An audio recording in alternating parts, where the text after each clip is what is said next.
जो मर्द किसी औरत से बहुत ज्यादा मोहब्बत करता है ना, वो औरत को गाली भी निकाल देता है।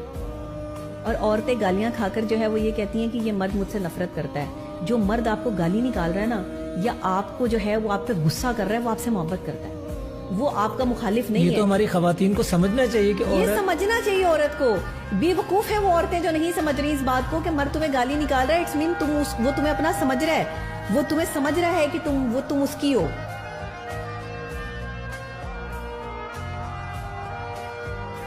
किसी के साथ आप दिल से मोहब्बत कर लें, किसी को अपना सब कुछ सौंप दें, अगर वो आपके साथ तमाशेबाजी ना करे तो आप मेरा नाम बदल दीजिएगा आके।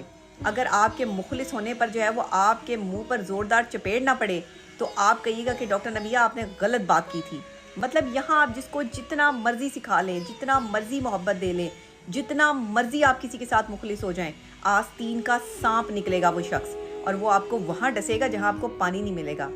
ये वही लोग हैं जिनके साथ आप कभी मुखलिस थे, जिनके लिए आपने वो सब कुछ किया, जिनके साथ आपने जो है वो हर मुमकिन हद तक मोहब्बत जताई और आप उनके साथ अकेले तन्हा खड़े रहे, लेकिन उन्होंने आपकी कदर नहीं की। लोग आपके करैक्टर पे बात करेंगे। ये हैं यहाँ की मोहब्बतें, ये है यहाँ का मुखलिसपन। आपके मुंह पे मारती जाएंगी ऐसी मोहब्बतें जो आपने कभी किसी को दी होंगी, जिसके लिए आपने कभी किसी का जो है वो आप सहारा बने होंगे। आज के दौर में आपका मुखलिस होना ही आपकी सज़ा बन जाती है, और जब आप अपनी तकलीफ़ या अजियत को कहीं बैठकर शेयर करते हैं तो लोग उसका तमाशा बनाते हैं। लोग कहते हैं कि आपने अपनी पर्सनल बात जो है वो लोगों से क्यों की। ये नहीं सोचते कि ये हर घर का मामला है, ये हर उस बहन बेटी का मामला है जो अजियत, तकलीफ़ और जहनी तशद्दुद का शिकार होती है, लेकिन अपने घर वालों से इस डर और इस खौफ से बात नहीं करती कि उसके घर वाले जो है वो यही कहेंगे कि तुम्हें घर बसाना है। आज की अच्छी औरत वो है जो जुल्म सह के, जो के थप्पड़ खा के, जो तशद्दुद का निशाना बनकर भी जो है वो अपने घर वालों को शिकायत ना करे, किसी के सामने अपने शौहर या अपनी ससुराल वालों की बुराई ना करे, लेकिन जुल्म और ज्यादती खामोशी से सहती रहे। ला इलाहा इल्लल्लाह मोहम्मद रसूलुल्लाह, मुझ पर किए गए एक एक जुल्म जो है वो मेरे मुखलिसाना रवैये की वजह से मुझ पर किया गया। गाना खास्ता मुझे कुछ खींच के मार दिया जाता, या मैं वाकई जो है वो मुझे मार दिया जाता, तो फिर मैं क्या करती? मेरे पास और कोई ऑप्शन नहीं थी। मेरे साथ नाइंसाफी हुई है, मेरे साथ जुल्म हुआ है, मैंने उस जुल्म के खिलाफ आवाज़ उठाई है, तो मैं आप लोगों के सामने जो है वो गलत तस्वुर हो गई हूँ।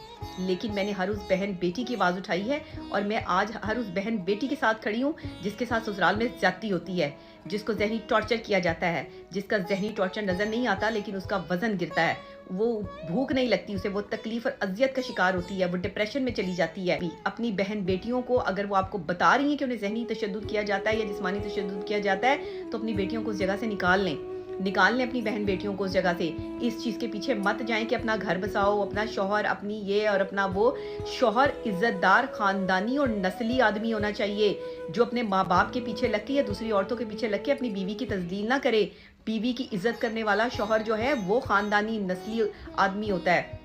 खुदा के लिए दूसरों पर यकीन करें जब दूसरे आपको बता रहे हैं कि वो जुल्म और तशद्दुद का शिकार है। अगर वो शिकार हुए हैं तो इसका मतलब ये है कि वो दूसरों के लिए आवाज़ बुलंद कर रहे हैं, ना कि वो जो है वो अपनी कोई रुदात सुना रहे हैं, ना वो किसी की जो है वो तजलील कर रहे हैं। बड़े जुल्म है, बड़ी तकलीफ है, बड़ी अजियत है। मैं कुछ नहीं कहना चाहती, इन्होंने मुझ पर जुल्म किया है। अगर आप ये समझते हैं कि मैंने गलत किया है तो ये आपका मसला है, ये मेरा मसला नहीं है। मैंने अपनी जान बचाई है। जुल्म और ज्यादती के पहाड़ तोड़ दे और कत्ल करने की धमकियां दें, वो एक दिन कत्ल कर भी देते हैं, याद रखिएगा।